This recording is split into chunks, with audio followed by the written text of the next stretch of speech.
I'd like to reconvene this meeting to open session. And just for our guests, a couple of reminders. Thank you all for coming. Thank you, Pomelita, for showing up. I'm excited. Please, if you would silence your cell phones, that is really nice not to have that disruption. Tonight, the board meeting, as with all of our board meetings, is live stream on YouTube. So please keep that in mind as you're speaking. And if you'd like to see what you look like, you can come to the Ukiah Unified School Board, Ukiah Unified School District webpage to find us on YouTube. And if audience members wish to address the board, please fill out a public comment form and present it to the executive assistant, Debbie, prior to the beginning of public comment. Public comment, each person gets 3 minutes for public comment. And thank you. Let's do the flag salute. Zoe, would you lead us?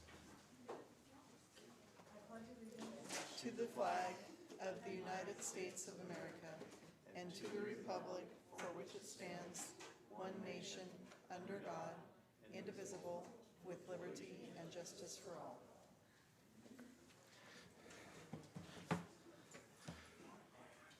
Before we move on with the rest of the agenda, we have a special guest here. Officer Brett Chapman, would you please come to the front?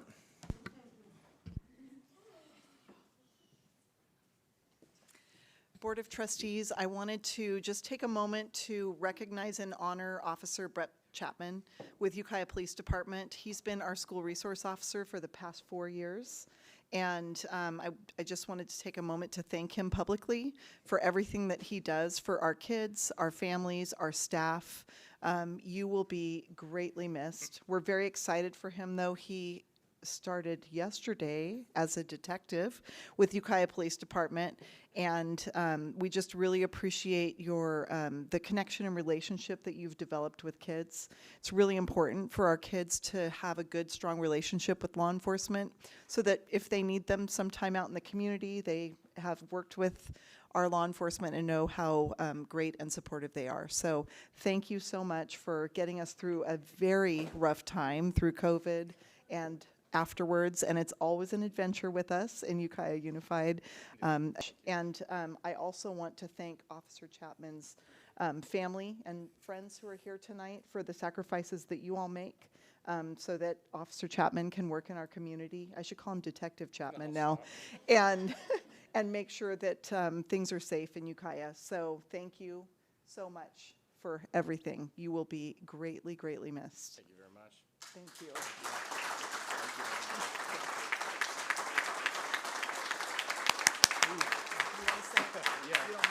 No. So I'll keep it short and sweet. I just want to say thank you guys very much.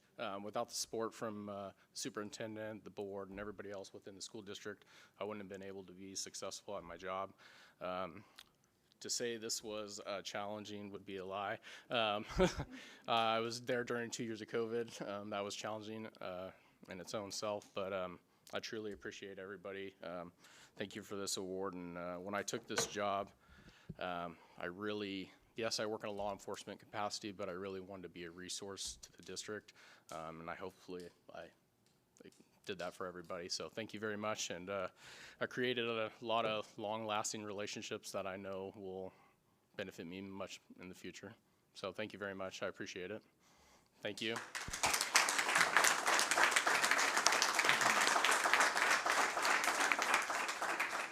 You're certainly welcome to stay till the end of our board meeting. You might want to stay for these wonderful students who are performing. But again, thank you so much. And just one more thing to add, Officer Chapman answered our calls all the time. Whether or not he was working, he was always there for us. And we appreciate that. 5 in the morning, 11 o'clock at night. I know that's your job, but we really, you didn't have to do that, and we appreciate you.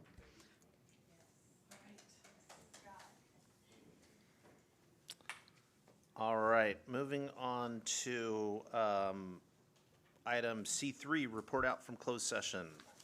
Do you want to start? Do you want me to start? Sure, I'll start.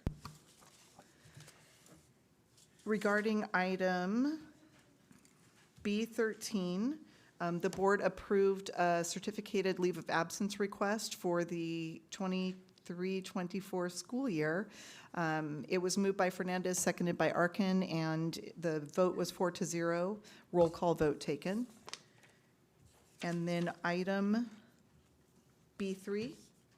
It was moved by Fernandez, seconded by Arkin, to approve the compromise and release agreement OAH number 2023030040 for a total amount of $25,000 and settles all claims to date. And that also was a 4-0 approval and taken via roll call vote.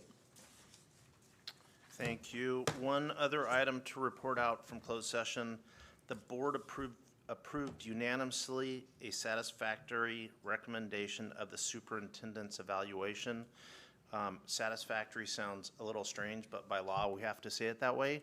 We would prefer to use words like outstanding, amazing, hardworking. Thank you. Super cool. Anyways, that was the last thing. Is there a motion to approve the agenda? I move to approve the agenda. All those in favor? Aye. Opposed? Abstentions? Is there a motion to approve the consent agenda? I'll move to approve the consent agenda. All those in favor? Aye. Aye. Opposed? Abstentions? Debbie, is there any public comment for items not on the agenda? All right. And it doesn't look like we have a CSEA or a UTA report tonight? All right. Jonathan Dewey, Pomalita Middle School principal.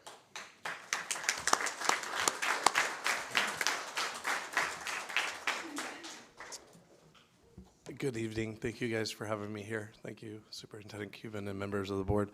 So I'm going to recap kind of our year and going forward what we're doing, and then I'm going to go quick because I brought some super awesome students with us, and I'm super proud to have them here because they did some fantastic things this year that I'll talk about in just a little bit. Do you have the? So I'm going to start with leadership. So we're planning for next year. We're looking for SIPSA input. We're going to start building our school site council for next year, holding our Title I night, just kind of making sure that everything's in place. We are currently looking for feedback on it, but it is turned in. We finished our master schedule for next year, which gives us some time during the summer to evaluate classes and see where we might be able to adjust and fix some problems before we have them. So we just finished last week, and now we're evaluating individual classes and kind of getting a quick glimpse of what's going on for next year's master schedule. We are adding 2 new electives, piano and drama.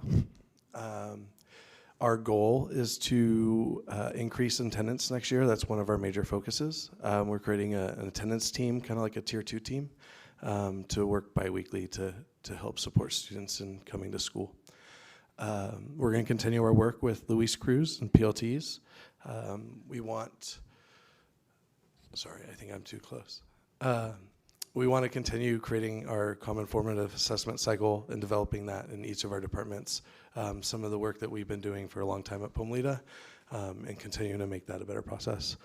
Another thing that we're doing in our leadership team is working on our common assurances, what you'll see in every classroom. And we've been working on that the last couple of months with our own, what we like to call our guiding coalition. The next thing that we're going to continue work on is our intervention class. We have a full-time math intervention teacher that's helped out huge this year. She's creating a curriculum. We're also looking at trying to incorporate an intervention period into our master schedule going forward in the 24-25, and that work's going to be done through our leadership team this year. We have Mr. Merritt and our math teacher, Rachel Leach, are going to go to start lesson study in mathematics. And that's going to help with our math articulation and our math intervention and trying to support our math scores. We're pretty much fully staffed. We have 1 English position that we're looking for. So if you know anybody, please let us know. But we're aggressively trying to recruit. So And then, sorry, Mr. Merritt's going to talk about our new ELD mentor program. Hi, so my name is Casey Merritt, and Mr. Dewey asked me to be here to talk about the ELD mentor program that we started this year. It was just the goal in mind and the thought in mind was to develop awareness for students around what the ELD program is, why they're in it, and a lot of students, they come to middle school and they're still not sure. So what we did, and with the other goal of building leadership capacity for students who don't normally get seen in those roles, and to just kind of continue that process and make students feel like they belong and they're contributing to the school. So this year, our goal was to progress students to a level 4 on the LPAC. I don't know where I stand on this mic thing. And of the 25 students that scored a 4 this year so far, 22 were mentees within the program. I did interview students and asked them their thoughts about it. They mostly said the program was helpful. They understood what the test was for and how to be prepared for it. A lot of them, the mentors themselves, talked about how much they liked working with other students, which I thought they really took on that role of leadership and wanting to be helpful. And yeah. That was the ELD mentor program that was started, and as we continue it, we will continue to kind of develop its role at Pomalita. Great. Thank you, Mr. Merritt. So school climate, we're going to continue our work in PBIS. We were able to reopen our store this year and keep it fully stocked for most of the year, which was a challenge last year. We're doing some work around our acronym. Trying to make it a little bit more simple for our students. Our Tier 2 team is continuing our work in identifying students that need more support academically and socially and behaviorally. And we have a really good team that does a lot of hard work in supporting those students. One of the things that we were super grateful to do this year was our BIMAS screener, which allowed us to identify even more students and provide targeted intervention socially, emotionally with social emotional counselors. RJC, we continue to implement our restorative justice program. One of the I was going to bring Andrea Larson, our teacher, here tonight, but unfortunately she couldn't make it. But one of the things we were able to do was send her down to other schools in Sonoma County and work with other restorative teachers. And one of the things she found was that was successful was having an intervention or like an RJC elective. So our goal next year is to create a rotating quarterly restorative justice elective where students are going to get some social emotional learning during the day as another form of targeted intervention to teach them some of the skills on how to be students in middle school and teach them some of the skills that some of our students are lacking.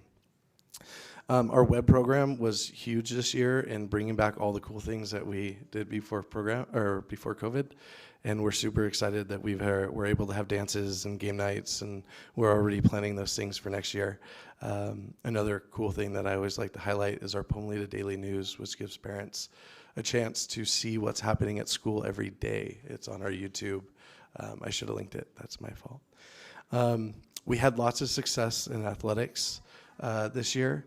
Our basketball team won the Crescent City Middle School Basketball Tournament, which is the first time we've ever done that as a school. And they're right there in the picture in the bottom right. And they worked so hard to be able to do that. And I believe they went undefeated this year. So we were really excited to have sports back. We had lots of success in all of our athletics. And then last but not least, I brought our band. And the reason I brought our band was they, after only playing for a year and a half, directed by Gary Johnson, and we're very sad to lose him, ended up being recognized as one of the top middle school bands in all of Northern California at one of their competitions this year, and they've done a remarkable job growing, and I think it's a good show of like the success our students are seeing right now and the growth that they're making. They came together, they sound fantastic, and I'm gonna have them play a couple songs for you tonight. So, Mr. Johnson. And Mr. Johnson, thank you so much for all you've done for the students of our school district. He is retiring, is probably officially retired at this point, but he's here, and we appreciate everything that you've done to build this program. So thank you.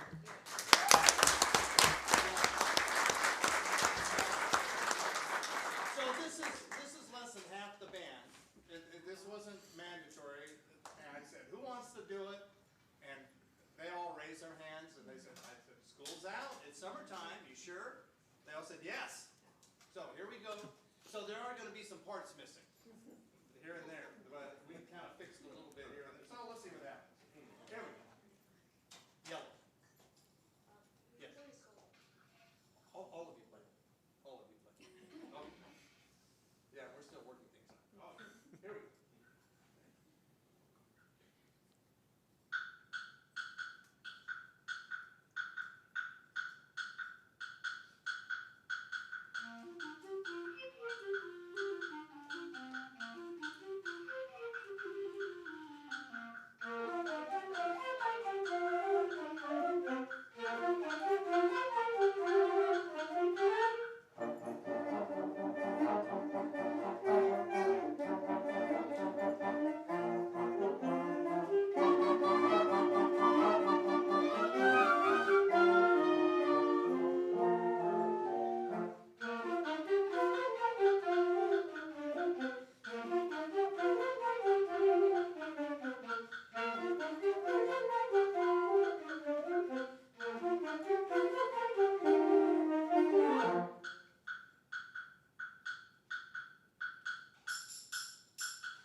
The students picked the songs that we're doing, and that one was called Yellow, as from a suite, yellow, red, and blue.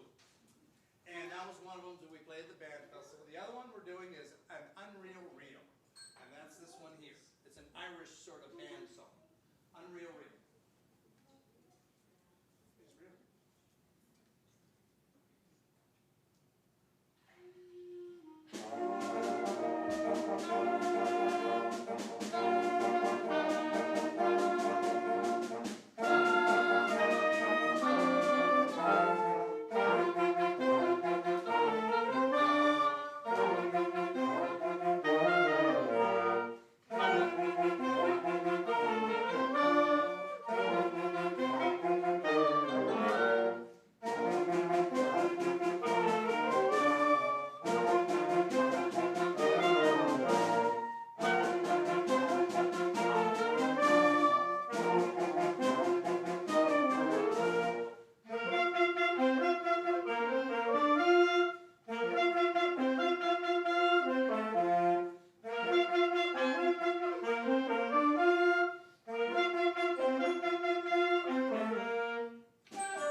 Thank you, guys.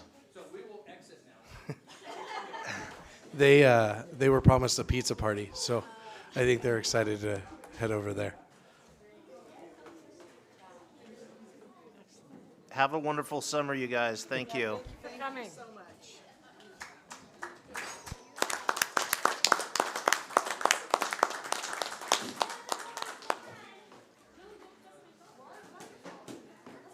Do we want to take a break? 1 minute break or just let them back up? Yeah, okay, we're taking a break. Maybe like 2 minutes or something. Is Jonathan done? Hey, Jonathan? Yes. We're gonna chill for a That's couple of fine. minutes while they. Thank you so much for bringing me. Thank you for letting them play. It was really exciting to watch them grow this year. Well, I mean, it's been really exciting to watch them go from on a screen playing, slide flutes to now, in a year and a half being able to do this.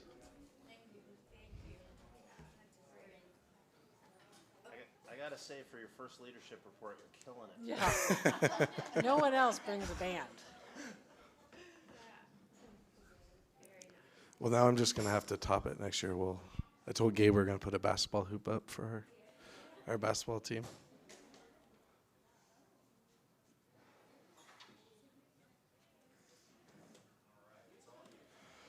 So that's been our year and where we're going forward. And thank you for having me tonight, and thank you for your support and letting me work in this awesome district. So.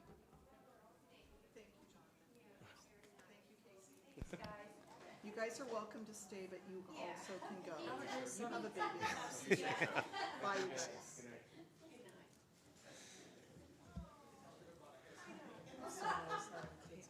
Call Frankie real quick, so keep going. We Yeah. have a pretty bad.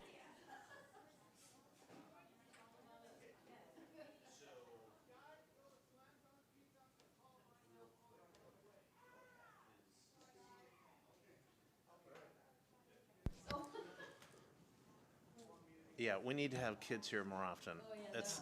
It breaks up some of the business parts of the meeting. It's nice. All right, we are on item D1. Katie is going to present the revised 2021 through 2024 Ukiah Unified Strategic Plan.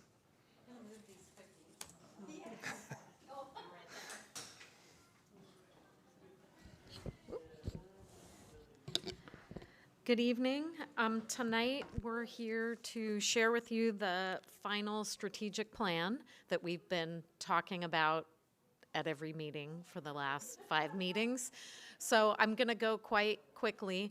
Just a reminder that all the actions in our strategic plan that are funded through supplemental and concentration grant end up in our local control accountability plan.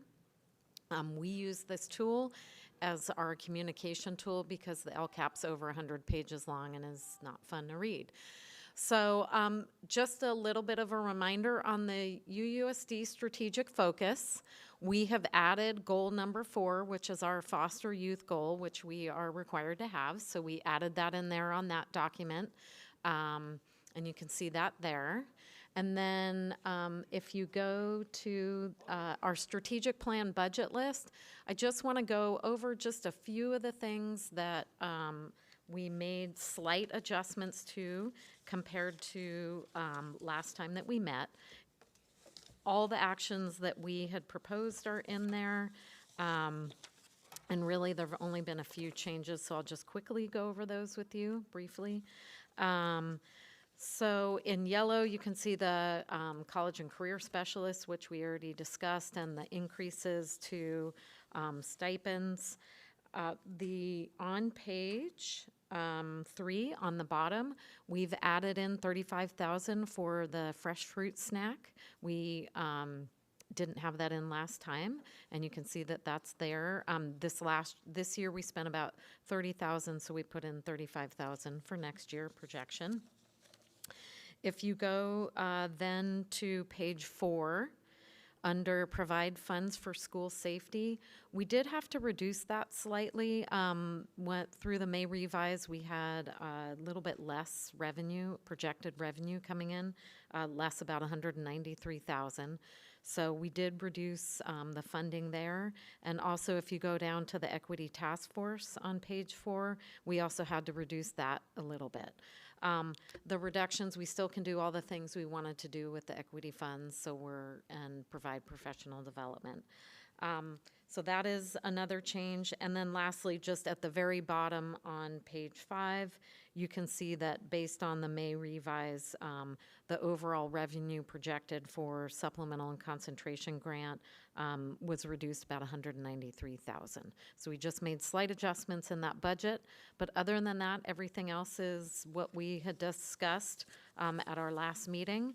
So if you have any questions, you can ask questions, and then we recommend approval of the strategic plan.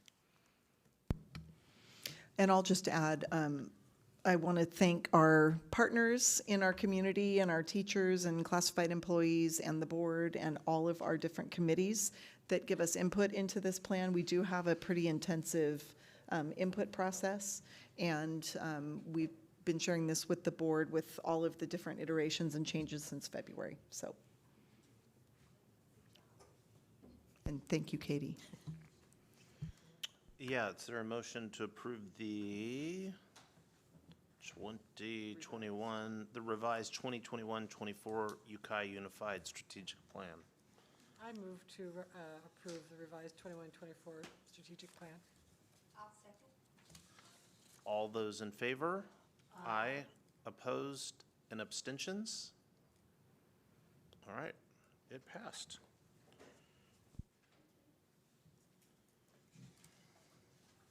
I'd like to open the public hearing for the Local Control Accountability Plan. So as you know, we just said, the strategic plan is our communication tool for our local control accountability plan. So we're bringing that here tonight for our public hearing. All the actions that are in our strategic plan are in our LCAP, and we're required to have our public hearing tonight. This is the last hurrah, so if there are any last inputs, we'll make any of those changes in between. But other than that, this is the public hearing. Any last minute questions or comments? And it's the PI document. All right. No action is required. I'm going to close this public hearing. And thank you, Katie. Welcome. Just because I will not be here on Thursday, a double extra thank you to Katie. The LCAP is a tremendous amount of work.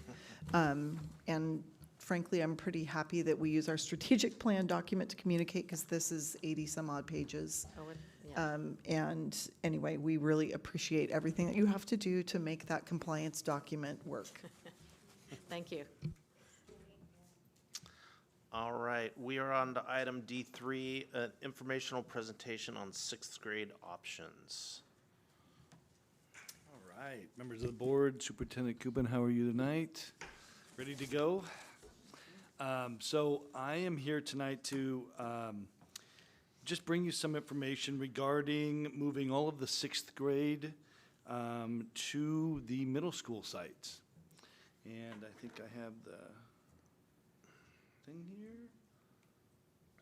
So just a little background. Frank Zeke has already is already at maxed increased classroom capacity by the room and by the CDE and the field ratios. Construction will add a net 2 classrooms to the site.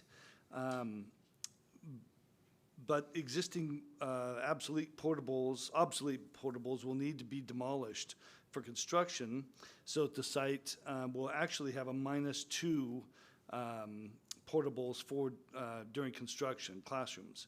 The Frank Zeke principal says that she can absorb 1 of the classes, but not 2 of the classrooms. So that would really mean that moving the 6th grade out to a middle school would be the other classroom. Number two of the background pieces here is that Frank Zeke's sixth grade really must be moved for the 25-26 school year. There will also be room, just so that we know that, at all the other elementary schools for sixth grade in the 25-26 school year. Another background piece is academically, having all the in-town sixth grade together at Pomolita would create a more unified, equitable experience for students and have greater professional development opportunities for staff. Number five in the background piece there is all sixth grade, if moved to middle schools, will fit in the existing middle school buildings. And the last, number six there is a plan to remove some of the portables in the future at elementary schools, but at this time there is no current allocated funding to implement that plan. Okay? So when we look at the sixth grade situation, we really are, it's really important because we have an influx of the TKK classrooms in our district. And that's making our schools full. And so we have to make a decision here on what we're going to do with the sixth grade. If you look at this next slide number 3, this shows you where the TKK classrooms will be added in the next 2 years. Again, in the 24-25, as you can see, Frank Zeke, that's the real problem area, that they will not have room in the 24-25 school year to increase their TKK and have a sixth grade classroom. So that's the real problem area that we have for that year. And as you can see, there's the build-outs for the rest of them.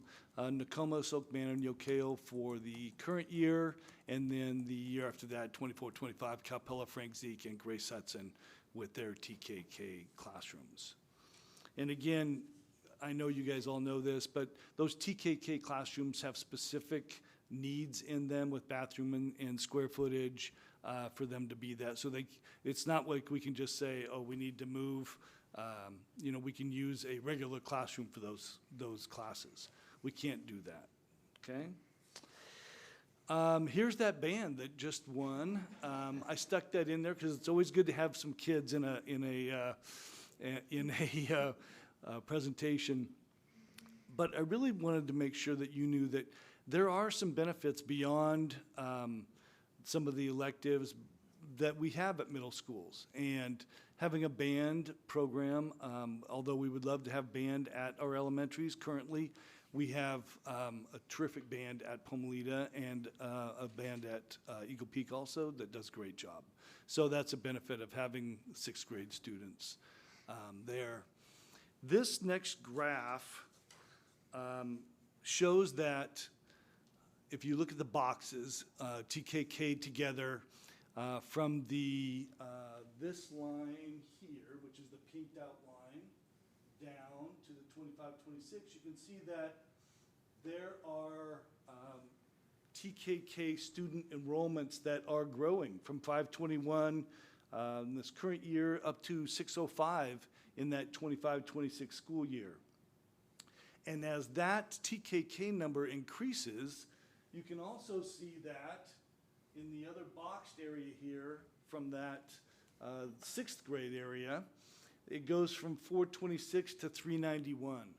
So you can see that as our TKK are growing in enrollment, we have a decrease in enrollment in that sixth grade for those years. Now, eventually it'll catch up, but for the next couple of years, this is what enrollment projections are going to look like. And again, we're pretty good on, when I say we, I mean Steve, is pretty good on his enrollment projections. We've gone back and looked at them, the projections he's had, how they've played out, and they're pretty close. So I want to give a little credit to Steve on that, because a lot of these projections are his that we're using. We were just putting them together for your presentation tonight. So really, when this comes up to looking at the numbers, instead of giving you layers and layers of numbers, we just sort of put a few of the results together. So the first bullet says there's an increase in enrollment projection for transitional kindergarten and kindergarten from 2023 through 2025-26. And we just said that in those numbers. We also just told you that the TKK classrooms have specific Title V regulations to them. The increase in enrollment in TKK is putting stress on elementary schools. We are reiterating some things we've said here. As TKK enrollment numbers increase, our sixth grade numbers are declining. We are projected to increase 84 TKK students and decrease 35 sixth graders in the next few years. Pomalita, and this is where we started looking at this to make sure that the sixth grade, if we did move them to Pomalita and Eagle Peak, that they would fit. And so these are the kind of the areas the next bullet is. Pomalita at its highest enrollment in recent years, since I think 2017, has had an enrollment of 212 sixth graders. That's the highest. The projection for all of the sixth grade in 2025-26 would be 391. With those projections of 175 at Pomalita, even if you, basically what this bullet is sharing is if you add in all of the students in sixth grade, they fit with the high marks at Eagle Peak and Pomalita. So there is room in both those schools. And that's basically what it says. And the total number of students at Eagle Peak in 25-26, the projection is 537, and the high mark was 530. The total number at Pomalita in 25-26 will be 727, and the high mark in 2017-18 was 819. So we really believe that all of the students will fit at the middle schools in those years if we made that move. And moving on to options. If any questions so far on those numbers? Sorry, I went through them pretty fast.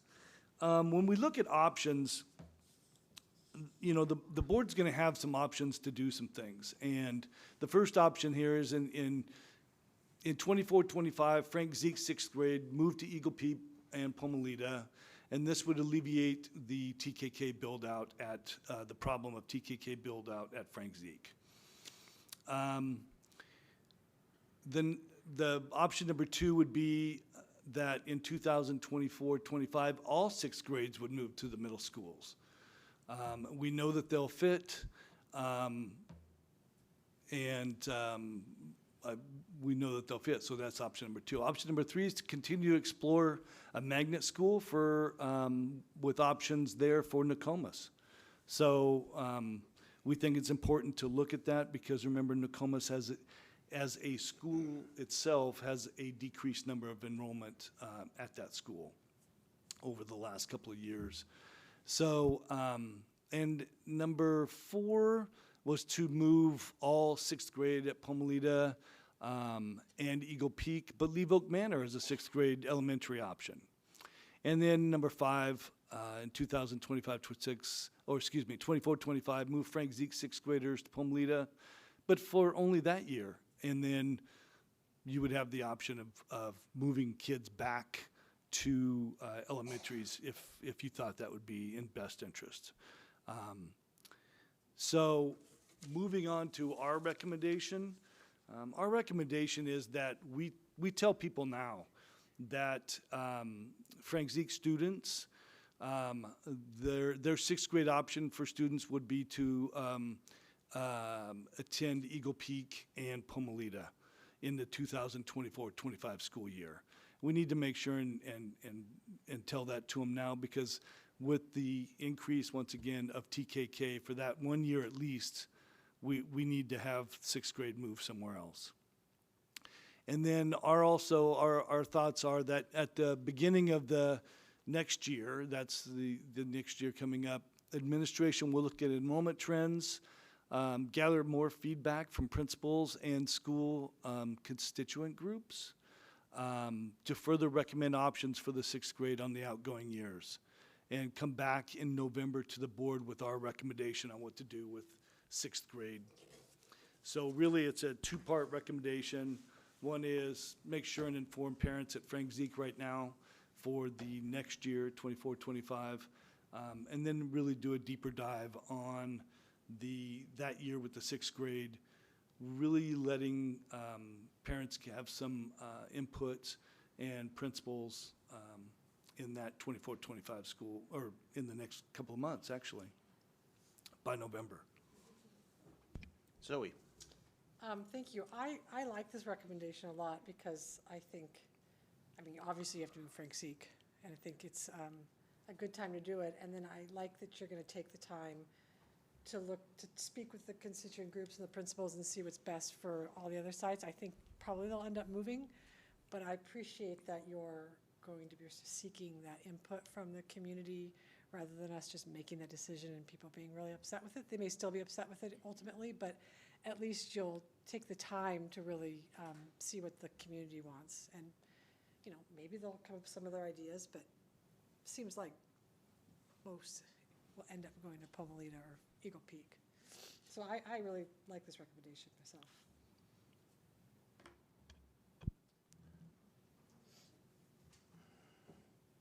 Yes, ma'am. So that's two different recommendations, or sort of a combination. I would say it's a combination of Okay. two, yes. I like the combination. You know, I still remember the whole deal with Calpella, Redwood Valley, Calpella, Eagle Peak, and all that. And it was difficult, and there was always a problem with somebody or something. But the fact that we had a chance to go back and forth with that was really important, and it settled in nicely. And there was the issue of also putting the fourth grade at Eagle Peak later. And as always, and will be, a lot of controversy about that. But going back and forth and making that suggestion, opening it up, made it so in the end it made sense and it worked. And we worked really hard. I mean, there's kids' gyms out there, you know, and all kind of things for younger little kids and stuff. And it has worked out nicely. But the importance of going back and forth and not just making that quick decision made a big difference. So I like this. I think, and you guys are all parents and had kids go through middle schools, and transitions are hard. They're hard for parents. The more you can talk to them about the issues that they have come up, the more at ease they are with the transition. And then once they actually go and experience the times they have there, usually things work out and kids are having a good time. Just one more thing. I remember when you also did that from Grace Hudson to Pomalita. That was super scary for these delicate children and parents that we all are, and that you did work very hard and brought them over before it happened and showed them and had them talk, and you went through the whole thing, and that also has turned out nicely, and it's like not a whisper, you know, so I like that. You have a really good memory, because that was like 10 years or 12 years ago, I think, B. It's that. But you're well, right. I remembered some things finally. Yeah, no, we did a lot of work on meeting with parents, talking about issues and how to mitigate things. And really a lot of it was just listening and working through and talking about the benefits of moving to the middle school. Yes, Carolyn. I remember that move from, I had a sixth grader in there. I think what I appreciated as a parent and a grandparent was that the curriculum was ready for them when they stepped on the Pomalita campus. And that was a big help to a lot of our parents. I think getting parent input, we absolutely have to have. I don't like the idea of moving for a year and then moving them back. You know, I think that's a hassle. So I agree with this. I think what you've done is good. I'm looking forward to parent input, and once again, to ensure that the curriculum and the teachers and the staff are waiting for them is a good idea. Yeah, when we were coming up with those options, we weren't saying that some of them were good options. We were just trying to paint the picture that there was lots of things that you could do out there. But yeah, I agree with you, Carol. You know, I remember the Grace Hudson move as well, because my son was second grade or whatever, and I remember going to those meetings as a parent, and people were really upset and really concerned. But by the time, you know, my son's class got there, it was the most natural thing in the world to just transition over to Pomalita. Yeah. And so it was a non-issue, like, after year one. Yeah. I guess my two thoughts are, I'm excited to have all the sixth graders housed at the two junior high schools. I think for the teachers, so they can use each other for resources, it'll be way better than having these different siloed schools. It'll be interesting to see what the public input is, but I hope we don't.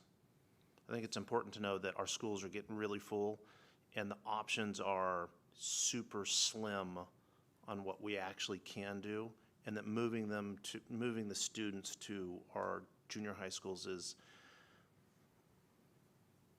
a very good possibility of happening just because we don't have space, unless something changes. But all the discussions that we've had indicate that that's probably the best and only move. So anyways, I don't think we should, I think we ought to be forthright with that concept, that it's probably going to happen.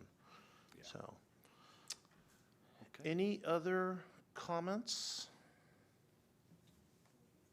All right, and that was just informational. Brian, thank you very much. Thank you very much. Still engaged to the very end, Brian Barrett. Is this his last meeting? Yes. Well, no, Thursday. Oh, good, okay. He's not. I'd be happy to come back and work in consultancy. All right, we are on to item D4. I'm opening public hearing. Public hearing and approval of disposal of obsolete instructional materials. Item, I think I already said it, D4. We are coming back to you after 60 days of display of notification to the public. We've inventoried our textbooks for social studies and Spanish 1, 2, 3, and French.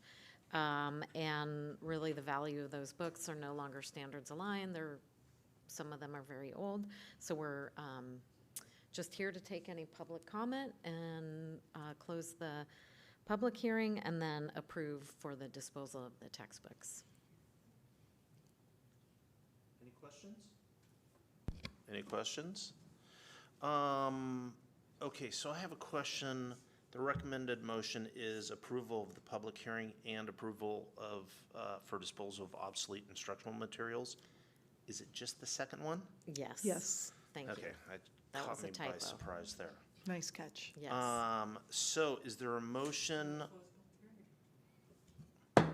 Thank you. Public hearing is closed. Is there a motion for the approval of the disposal of obsolete instructional materials?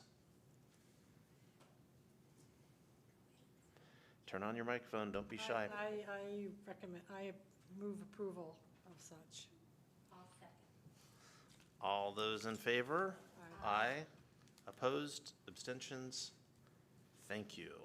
Thank you.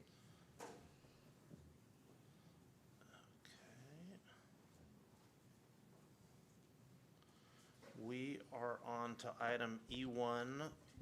I'm opening a public hearing for the 2023-24 proposed budget. Great, good evening. First, I should offer Deb, Frankie, Brian, this is the fourth time you guys have heard this today. Does one of you want to do this instead? Would No? you like All me right. to? Please. Seriously, first of all, huge thank you to Christy Bryant and the entire fiscal team, Chelsea, Krista, Nikki, everybody. There's a lot of time and effort goes into what ends up being a 5 or 10 minute presentation to you, but it's a lot to get to this point and a lot more from here. So with that, we'll jump in. So this year's budgeting feels like a return to the pre-pandemic budgeting. As we've talked before, the last 2 or 3 years, we've had no idea even now what our budget was going to be like when the trailer bill language finished in July and August. I don't think that's going to happen this year. We think the state's education budget is fairly well set. There's not a lot of new money being proposed because there's not a lot of money in the state coffers. And so we don't expect a lot of surprises. I don't think we're going to come back to you with a 45-day revise in August. Now, as soon as I say that, it's probably going to happen, but I don't think so. But, and this is a big but, school services called this the riskiest budget for the state in a decade. And so I really want to make sure we understand that a little bit too. I don't think they mean that the 23-24 budget is at risk. I think the state still has a lot of question marks. They don't know their 22-23 revenue because they delayed the collection of state income taxes until October because of all the storms. So they don't know what their 22-23 revenue is. So they based their 23-24 projections on incomplete data. And so there's a lot of variables at the state. But I think even if things come in worse than they expect, there are enough reserves for the education budget that the education budget should be whole throughout 23-24. Where this gets scary is 24, 25, 25, 26. There may be statutorily determined COLAs. That doesn't mean they're going to be able to fund them. So I think this could be the last hurrah for a little while. I think the education budget is going to get tight at the state level. School services walked us through a bunch of different state revenue indicators during their presentation, and none of them are good. From the number of IPOs that are issued to the top 1%, what their earnings are and what's happening in the stock market, there are no good budget indicators for the state. So that could change, but for right now, I think we should expect that it's going to get a little tighter from here. So looking at the budget cycle, 22-23 is pretty solid at this point. You have estimated actuals included as part of your package. By the time we talk to you again about budget in September, 22-23 will be solid green. It'll be done. 23-24 is getting pretty real. 24-25 is still pretty murky, as we just discussed. And this is our first look at 25-26. This is the first time we've talked about that budget tonight. So it's definitely off in the fog and the mist so far. So this is kind of a new slide. I kind of want to try to explain this briefly. You have a couple different things in your board packets. First of all, at the centers, you have all these required reports from the state. They're called the SACS reports. If you try to read that 100 or so pages, you're going to go blind, and you're not going to really understand our budget any better than you did before you started. But those are the mandatory reports for the state. So what we try to do is we try to spend time putting a wrapper around it that we call the executive summary. It's about, I think, 14 pages. I hope you've had a chance to read that, or if not, if you do at some point. There's a lot of good information. We try to pull out what's important from all those SACS forms to help you understand where we are and where we're heading. And then tonight in the presentation, we just try to shine a light on 2 or 3 key things. So that's all we're trying to do here tonight. I'm not trying to walk you through the entire budget. If I had an hour to present, or if you were all new to our budget, maybe we would do that. I don't think anybody wants to hear me drone on for an hour. So. Okay, so with that, let's start with our local control funding formula revenues. Again, this seemingly innocuous little formula, X times Y equals Z, that we learned somewhere along the way in our childhood, seems pretty straightforward. For the local control funding formula, that's our daily average daily attendance, times the funding rate per ADA from the state, and that is 3/4 of our revenue. Seems simple enough. And as we know, average daily attendance really is first predicated on enrollment, and then it's getting kids to school. Average daily attendance definitely was impacted by the pandemic for a lot of reasons, most of which we understand, some of which we're still not quite sure. Our average daily attendance definitely decreased. We thought we were going to be much better off in 22-23 than we were. We had thought we had pretty conservative projections, and we came in well below those. So we're trying to learn a lesson from that and be a little more conservative in how we do this budget. So we took the 22-23 averages by grade span and basically increased all of those by 1%. We think the work we're doing with school innovations and advocacy on the attention to attendance program we've talked about, we think that's helping already a little bit. We got to start it early. We're already seeing some positive returns, and we're hoping for a healthier fall, healthier winter, healthier spring, and getting more kids at school.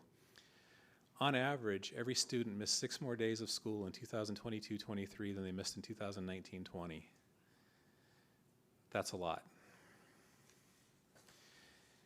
We went ahead and charted by month all of our attendance by each of our schools. I had to take off South Valley and Ukiah and the CTP program because they were all over the place, smaller programs, and they didn't fit our nice little W here quite as well, so I removed those.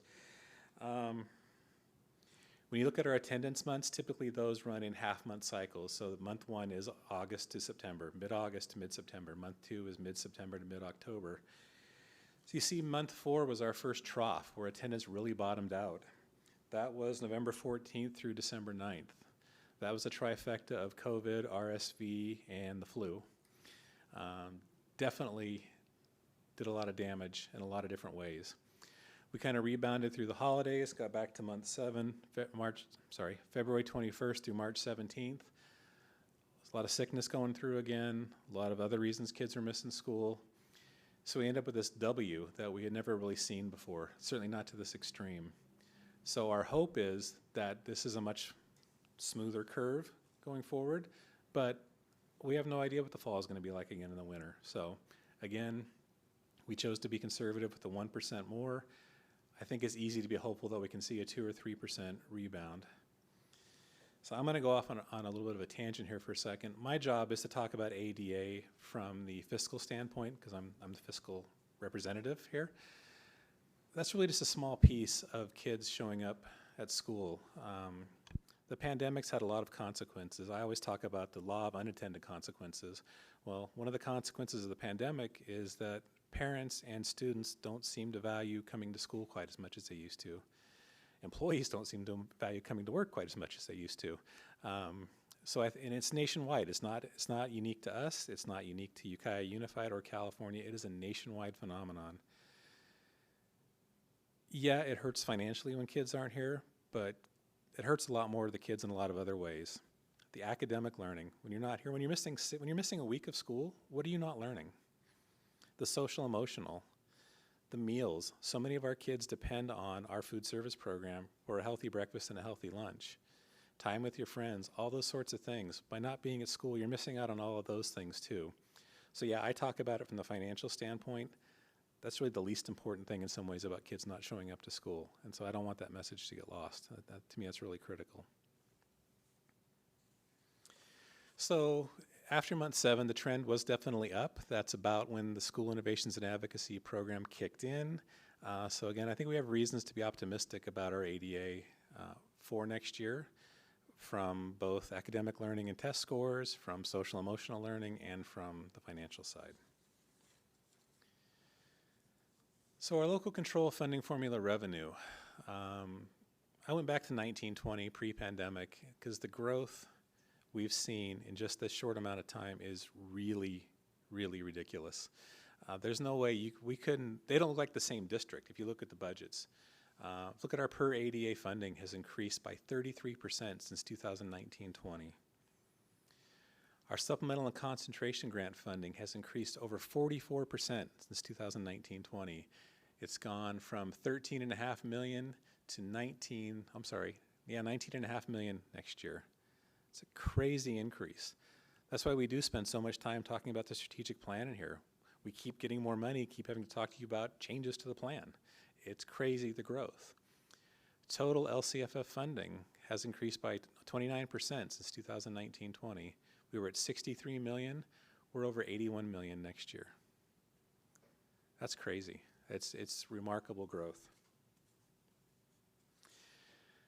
So that's all I was going to talk about on the revenue side. I was going to jump to expenditures next. And not surprisingly, with all of the cost of living allowance increases from the state and all of the other one-time monies, salaries and benefits have gone up exponentially as well. Our people are our greatest assets. They're also our biggest source of expenditures. If you look at some of the numbers here, salary cost has increased by 39% since 2019-20. Our salary-driven costs, and we'll talk more about this in a minute, have increased by 42% since 19-20.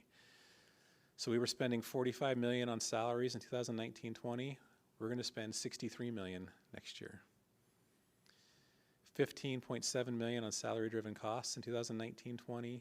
$22.3 million in salary-driven costs next year.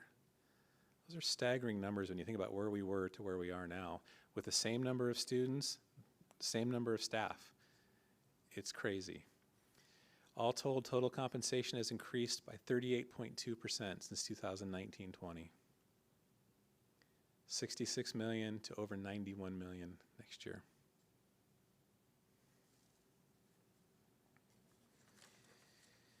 Staffing costs. Hey, So Steve? yes.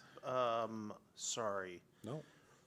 Salary-driven cost is workers' comp, retirement, that kind of stuff? STRS, PERS, state disability, unemployment insurance, workers' comp. No, it's not health. Health is a separate line on there, actually. So that salary-driven cost doesn't even include our health insurance. That's gone from $5 million to about $6 million, just through the increases in the cap. Thank you. Yep. Yeah, so those staffing costs, like we just talked, are all listed here for you. Remember, for every dollar we pay a certificated staff member, it costs us $1.25. By the time we pay STRS, which is the big bulk of that, 19%. You notice back in 1920, our STRS cost was only 17.1%. It dropped down to 16.15 in 2021. The state was subsidizing school districts, helping school districts pay for some of this. Those subsidies went away for 22-23. We're back up to 19%. At least for the time being, those are projected to be flat. So that's how we built our budget. We know the 23-24 number. We don't know 24-25 and 25-26, but we're hoping they're going to stay flat at 19.1%. On the classified side, PERS is a different story. As recently as December, when we came to you with first interim, PERS was projected to decrease for next year. And then the economy struggled, the stock market struggled, more classified employees retired, their actuarial study was updated, and they needed to charge more. So PERS, which was also subsidized by the state, is going from 19% to 20% to 22% to 25% this year, up to almost 27% next year. Every dollar we pay to a classified staff member costs the district $1.38, and it'll be $1.40 in 2 years. Again, to me, that is a crazy cost escalation. And that doesn't include the health. Does not care, include the no. health, no. Yep. So looking at the actual costs themselves, the cost of STRS and PERS, oh, I see my formatting got whacked, sorry, the D dropped to the next line. STRS and PERS has increased 76.8% since 2019-20. We've gone from 8.2 million to 14.5 million next year.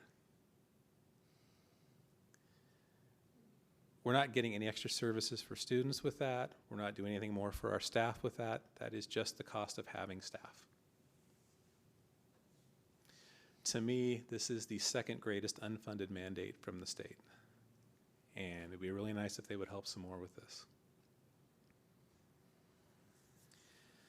The number one unfunded mandate from the state is special education. Wasn't quite sure what to expect when I dove into this year, but I really learned some interesting things. So I'm going to try to walk you through what I learned. If you look at this chart on the bottom line, as Deb calls it, the curvy lines, the purple line at the top is the total expenditures for special education. The line right below that in red is the total salaries and benefits. You see those two lines really mirror each other. They're really in sync. The bottom line is, the green line at the bottom is the total other expenditures. We know we've had some extraordinary special ed costs that we've talked about a lot over the last several months. Hasn't really changed that number much. That number has stayed pretty flat. So the reason special ed is costing so much more is because of the cost of our salaries and benefits. Not a big surprise when I look at it, but until then I think I've been thinking that the other costs were driving this up more than they really are. The problem really becomes revenue. So the fourth line down, the dark blue line, is our revenues. You see, we're actually getting less revenue now than we were getting in 2019-20. That's a problem. That's a problem that falls on our shoulders. So that light blue line you see that's increasing rapidly is the contribution we have to make to cover all the special education costs. In 2019-20, they were each about $6 million.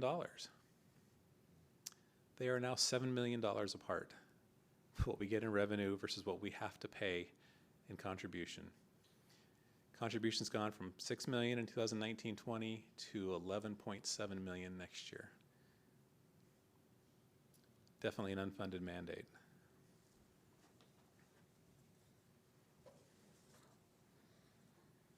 Any questions on special ed before I jump forward? I have a question, Steve. Yep. Is there any legislation or anything that you're aware of statewide that is addressing this issue? There is promises of new money from both the state and the federal government for special education. Hasn't happened yet, it's still in the proposal stage. And what we keep experiencing that we're working very hard to understand with the Mendocino County SELPA is more revenue is coming into the black box that is SELPA. But by the time it goes through all of its machinations and comes out to the districts, we're getting less. The off-the-top services that they're paying for are costing more and more, just like our costs are costing more and more. So that's leaving less revenue to filter through to the districts. The state is moving to fund some of these there are several different programs that fund special ed. Some of them are starting to come to districts directly. I think that may be the trend to where I think they may start going directly to districts rather than going through the SELPA first. That would give us a little more control, but those costs that SELPA is paying for are still costs for our service, for our students. So I don't know how it's all going to shake out, but it's still, we worked really hard this year with SELPA. They've made a lot of progress in their reporting and both the timeliness and the transparency. And we have a ways to go still. The better we can understand this, the better we can forecast it. But yeah, this isn't sustainable. This is not sustainable, but there's no other option. So we have to figure out a way to make it sustainable. Okay, our COVID relief funds briefly. Remember, we got a little over $34 million in pandemic relief monies. By the end of this year, we'll have spent about 28, leaving $6 million to spend in the next 15 months or so, which is our spending deadline, coincidentally. So we will have this all spent by September of 24, like we have to. As we change how we're spending some of this money, we'll come back to you with that as well through the summer and fall. Okay, so we've talked about these salary pressures, we've talked about the special ed contribution pressure. Those are definitely having an impact on our unrestricted general fund. When you look at the multi-year, at the bottom, you see that we're projecting currently we'll finish this year with about an 8.3% reserve. I think it'll be closer to 9 by the time we finish closing the books, but that's still short of the 10% board mandated reserve requirement. 23-24, 24-25, and 25-26 don't look quite so good right now. 5.73, 4.83, and just a little over 3% at the end of 25-26. And there are some arbitrary cost reductions built into 24-25 and 25-26 built into this to get us to those levels that we'll have to flesh out over the next several months. This also doesn't include things like whatever formula-driven compensation increases we have for next year. So again, the pressure on our general fund is real. It's a very weird mixed message and mixed time. We have all this COVID money still. We have all these other one-time money still, and yet I'm saying we're running out of money here. So our trick and our challenge is going to be how do we use these funds to make this better? We've done some things in the past that may come into play, and we'll do some more things as we can going forward. But it's going to be a fun fall, and a fun winter as we work through all these things.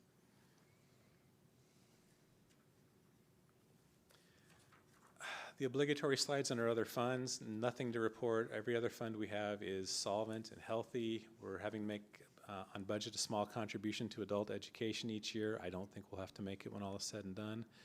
Otherwise, our non-facility funds are all fine. There's a healthy reserve in the cafeteria fund, which is unusual for us to say, but nice for us to say. We will be doing scratch cooking all 5 days a week next year. I'm not quite sure how that cost of supplies is going to change with that, but we think we'll be just fine, and we've got the reserves to cover it, so we're excited about that. Facility funds will, by the time we finish all of the projects that we have underway, as of yesterday, Gabe was showing us some pictures earlier of some demolition. A couple principals are having a hard time being on their sites looking at the buildings that aren't there anymore right now. It's an emotional time for sure. So, but once we get through these projects, there won't be a lot of Measure A funds left. We do have one more series of bonds to sell. There's going to be some timing question about when we can sell those, whether it'll be the spring of '24 or the fall of '24. We need to sell it in the spring to be able to start the next summer's project. So, but I'm not sure we can sell them that early. So we're going to have some things to work through on that as well. Okay, so with all that varying degrees of cheery news, what's next? Thursday night we will adopt this budget along with our LCAP. We're already working on closing the books for 22-23. We'll see what happens with the state budget. Again, I don't expect any surprises in the next several weeks, so I don't think we'll come back to you in August with a 45-day revise, but if we have to, we will. September, we'll come to you with the unaudited actuals for 22-23. I left kind of a gap there because between September and December, we have a lot of work to do. We really do. Clearly, as you saw from that last chart in the multi-year, we have some work to do before we can get ready for first interim in December. So that will be our charge and our mission, and we're ready to get started. So with that, any other questions or comments?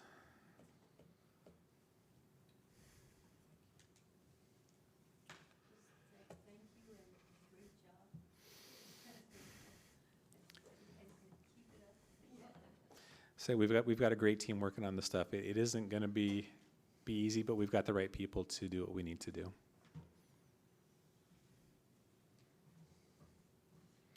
Thank you, Steve. Okay. So I think you can close the public hearing, probably. Yeah, okay, I couldn't remember if it was opened or closed. This public hearing is closed. Thank you. Takes a team.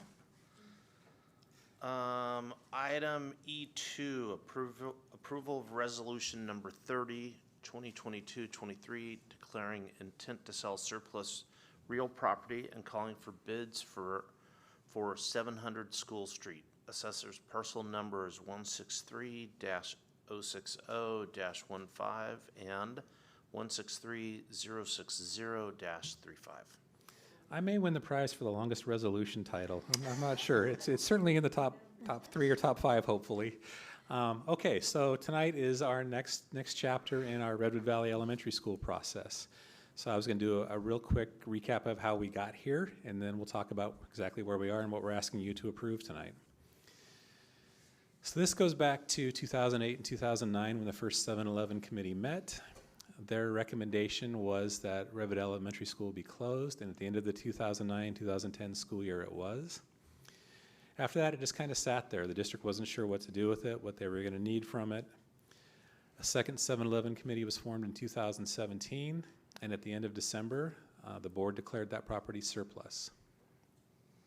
Again, kind of sat there for a little while, not quite sure what to do with it, how to move on.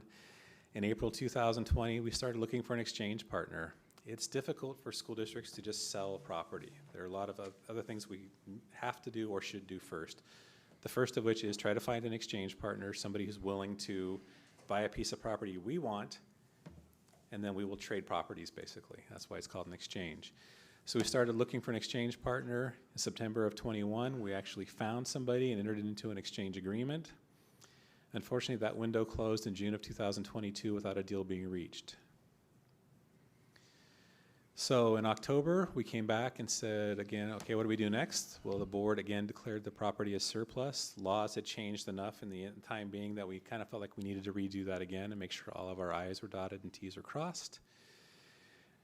In October, the board directed administration to offer the property for sale to what are called priority entities. We had a list of federal, state, and local agencies that we had to reach out to and say, hey, this property's for sale, are you interested? The UC system, the CSU system, state, the county, the Great Redwood Trail. There were about a dozen different entities we reached out to and contacted.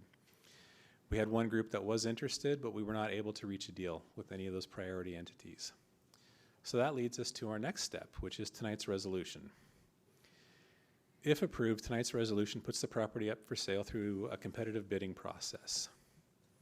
During our next regular scheduled board meeting on August 10th, any sealed bids will be opened, and once the bids have been opened is when it could get really interesting, because anyone in the audience can then bid on the property, whether or not they submitted a written bid.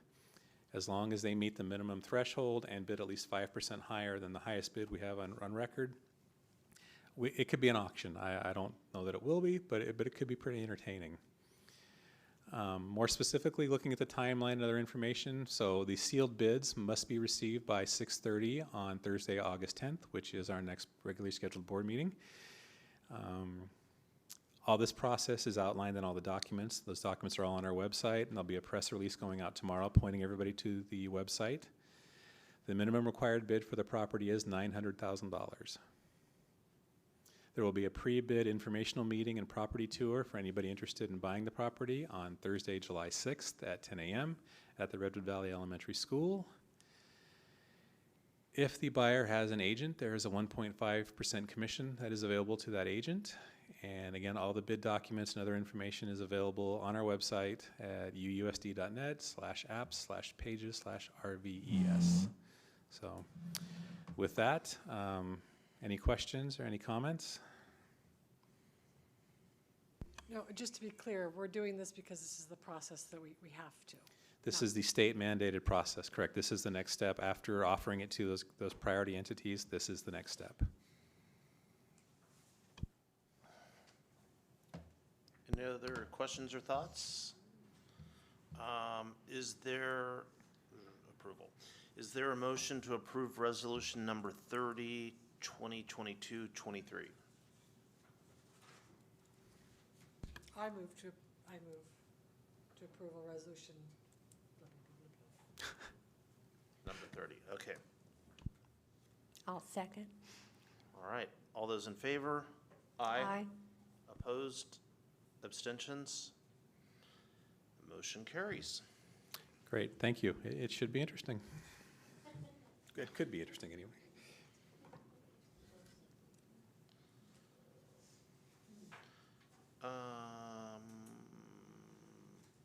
Frankie, you are up for item ABCD 3. E3. E3? Declaration of need for fully qualified educators for the 2023-24 school year. Yeah, so on an annual basis, the district needs to fill positions that are hard to fill. And in order for us to pursue internship credentials or hire temporary teachers, we need to apply for a declaration of need for fully qualified educators through the California Teacher Commission program. So what you'll see here in your packet is an application to submit to the CTC. We're looking at applying for a total of, looks like 10 teachers with CLAD English learner authorization, 5 with bilingual authorization, specifically in Spanish, 10 resource specialists, and 2 librarian services credentials. Also looking at estimated total number of needed, 10 multiple subject, 10 single subject, and 10 special educators for a total of 30 staff members here. We won't need all of those, but it's better to submit for more than what you actually need. And this will allow us to pursue STIPs, PIPs, and intern credentials for our employees. Thank you. Questions?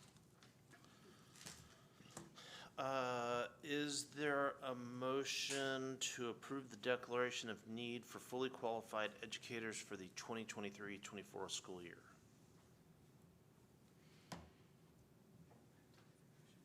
I recommend, I move approval of the declaration of need for fully qualified educators for the 23-24 school year. Second? All right, all those in favor? Aye. Opposed and abstentions? Thank you, Frankie. All right, this is the first reading of revised, so item E4, E4. First reading revised board policy 6146.1, high school graduation requirements. And this is just the first reading, so we will see this next month to vote on it. Probably August. We're going to bring it in August, yes. And we're recommending that we reduce the graduation, the credit requirements for graduation from the Ukiah Adult School to the state minimum requirements. And we've done some research on what other adult schools do. The largest difference is in elective credits. So we would not be requiring 40 elective credits to graduate. It's really difficult for us to get meaningful activities in the elective area for our adult school graduates. And then we're also proposing that we align with the minimum requirements, and we would require 3 years of English instead of 4 for Ukiah Adult School. And this would come back for a second reading and final approval in August. Questions?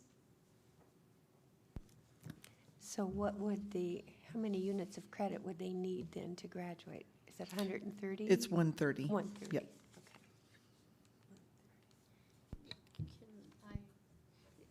So is that how most adult schools are? I mean, have they lowered themselves? In our area, yes. Yeah, in our area. Yep. Okay. All right, thank you, Deb. And we are on to your report. It has been a lovely year. The end of the year is always very celebratory. It's so great to watch our students go through their graduation ceremonies,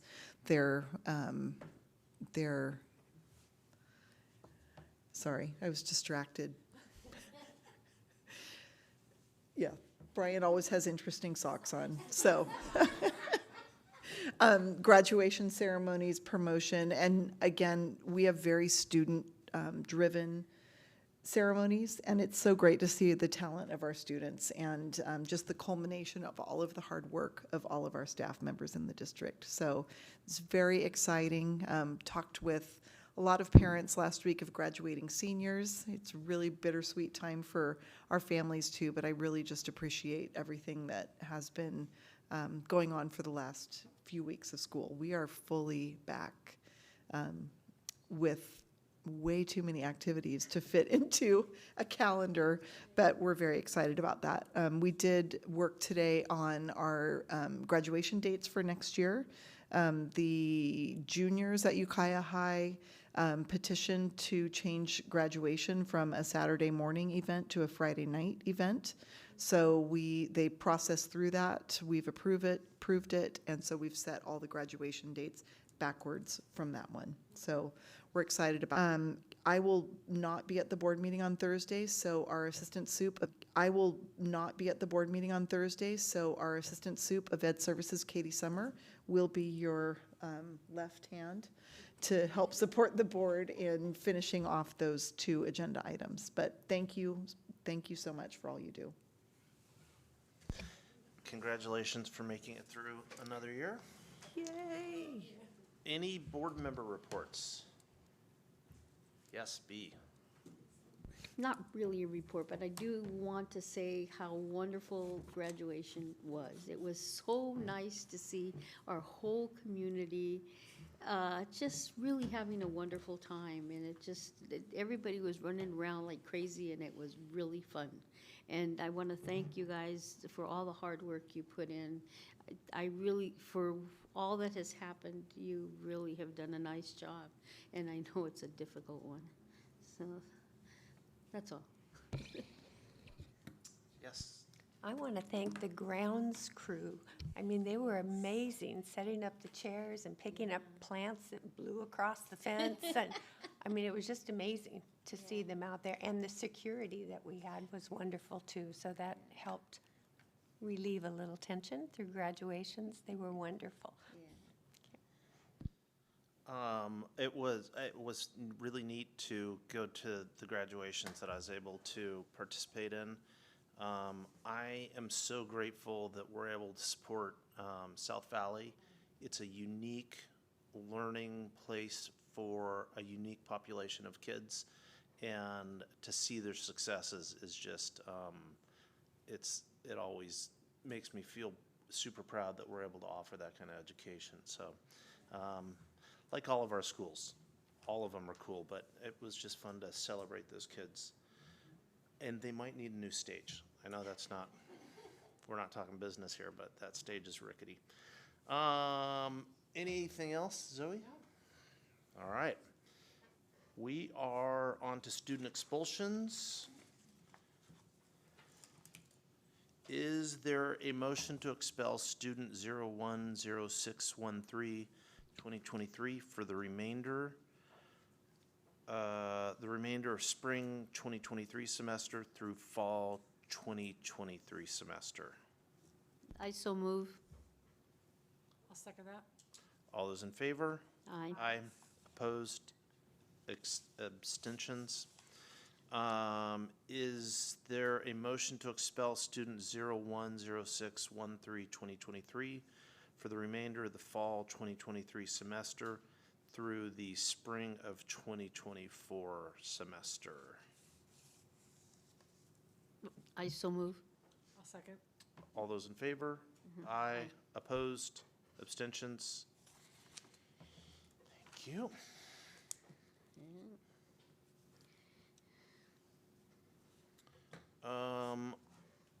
We are now going to ratify, which I don't think I have with me. You have them, all right.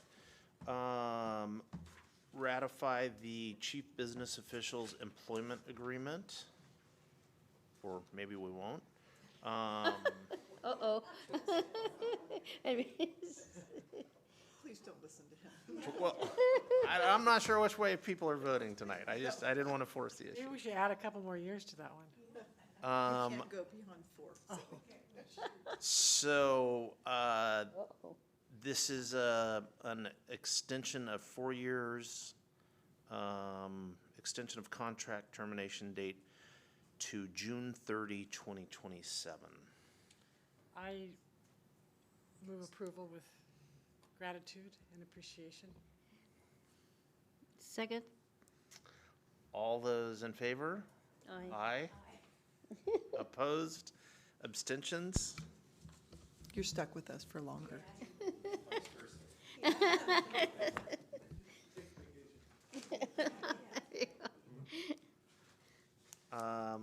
Now we are on to item G3, ratification of the superintendent's employment contract. Just as a reminder, we approved her evaluation. I can't remember what the term is, but she got good review. This extension is for a period of 4 years and terminates June 30, 2027. Is there a motion to approve the employment agreement for the superintendent contract? I would move with gratitude and appreciation as well. All those in favor? Aye. Aye. Opposed? Abstentions? Awesome.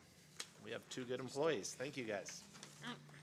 And consent agenda's done, so we are now at planning. Whoa. This is pretty good.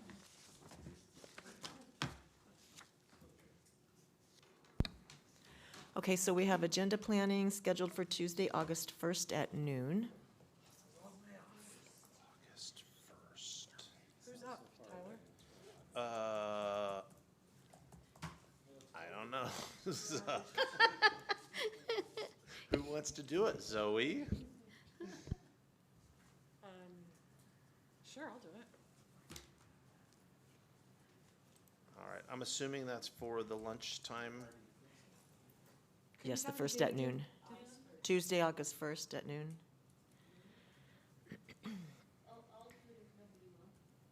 it's just, who did it last time? Yeah. You did. Okay. No, she could always do the next month. All right. 2. 2 plus Tyler. And then the meeting is the 10th? It is August, yes, the 10th. And the meeting on Thursday is at 4:30 or 5? I have one that says 4:30, another that says 5. The agenda is posted at 5, at 5 It's at o'clock. 5, and it's not a closed session, just a regular, 2 items. 2 items. Approve the budget and approve the LCAP. Oh. So 5:01? Well, 5. A long one. I'm confused. Is that the August meeting? This No, Thursday. This is the Thursday meeting, okay. This Thursday. So 4:30. Anything else that we need to do, Debbie? Deb's gonna get, For Thursday. date for us to yap. Either, Yeah. Deb's gonna get a date for us to meet. Oh, we need to meet to talk with the superintendent about her evaluation. Sometime in July. Yeah, sometime in July. See what time she wants to talk. We'll get that scheduled. Yeah. And it does not have to be all of us, it could just be, Yeah, yeah, whoever can, or wants to, yeah. All right, I think that's it. Thank you. Meeting's adjourned at 8:03, 8:02? Zoe, have a blast on your vacation. Yes.